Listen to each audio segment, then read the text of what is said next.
माननीय अध्यक्ष जी, मैं आपकी धन्यवादी हूँ कि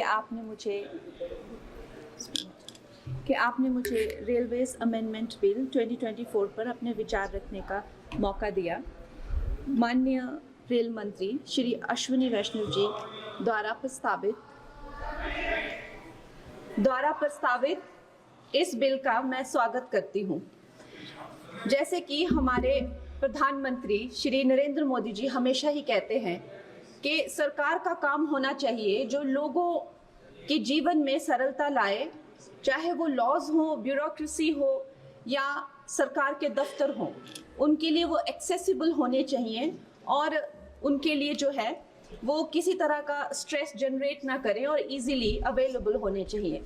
निश्चय ही ये जो बिल है इस उद्देश्य में जो है वो सफल होता है और इसके अंतर्गत जो है 1905 में जो रेलवे बोर्ड एक्ट था उसको 1989 में जो रेलवे एक्ट है उसमें क्लब किया जा रहा है। निश्चय ही इस तरह के जो एक सिंगुलर लॉ बनाकर जो है वो आई फील कि हमारे जो साधारण मानवीय हैं उनके लिए बहुत ही इजीली अवेलेबल होंगे, एक्सेसिबल होंगे, इसीलिए मैं इसका स्वागत करती हूँ। Another very important government body railway board, जिसको डायरेक्टली जो कॉर्पोरेट्स के जो हर्डल्स होते हैं, जिसको हमारे प्रधानमंत्री जी हमेशा कहते हैं कि दफ्तरों के चक्कर लगाने या लोगों को एक डेस्क से दूसरे डेस्क भेजना, आई थिंक इससे भी उनको जो है वो छुटकारा मिलता है। ये डायरेक्टली जो है सेंटर के अंडर जो है रेलवे बोर्ड को लिया जा रहा है, इसका भी मैं पूरा स्वागत करती हूँ।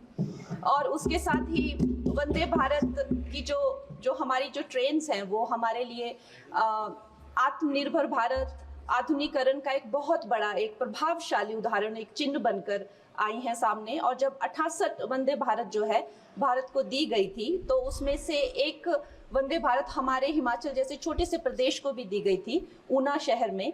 उसके साथ ही मैं जानती हूँ कि हिमाचल बहुत ही एक दुर्गम क्षेत्र है, मगर जिस तरह से हमारी सरकार भारतीय जनता पार्टी जम्मू कश्मीर हो गया या और पहाड़ी इलाके हो गए, उनमें जो है इतने ज़्यादा रेल प्रोजेक्ट्स जो है वो लॉन्च कर रहे हैं, उसी के साथ भी हमें भी हिमाचल के लिए बहुत ज़्यादा जो है वो सर्वेज हो रहे हैं, रेल का बजट मिला है। शिमला हो गया या धर्मशाला, कांगड़ा और बैजनाथ हो गया, ऐसे न जाने बहुत सारे जगहों पे, हमीरपुर जैसी जगहों पर जो है बहुत सारे प्रोजेक्ट्स आ रहे हैं। लेकिन मैं माननीय मंत्री जी का ध्यान मैं मंडी क्षेत्र की तरफ लाना चाहूँगी। एक्चुअली मंडी क्षेत्र 60 to 70% ऑफ जो हिमाचल का जियोग्राफिक एरिया है वो मंडी क्षेत्र में ही आता है। और हमारा जो क्षेत्र है उसमें अभी तक इस तरह का ना कोई सर्वे हुआ है ना सुविधा है। अगर हमारे क्षेत्र में अगर चाहे वो सेंट्रल मंडी अगर दिल्ली से जुड़ना है या चंडीगढ़ या चाहे अंबाला जैसी 2-3 जगहों से भी अगर हमें जोड़ा जाए तो हमारे हिमाचल की जो प्रगति और विकास है उसमें हमें बहुत सहायता मिलेगी। और उसके साथ ही मैं बहुत बहुत बधाई देती हूँ हमारे मंत्री जी को for 2024 railway amendment bill. Thank you.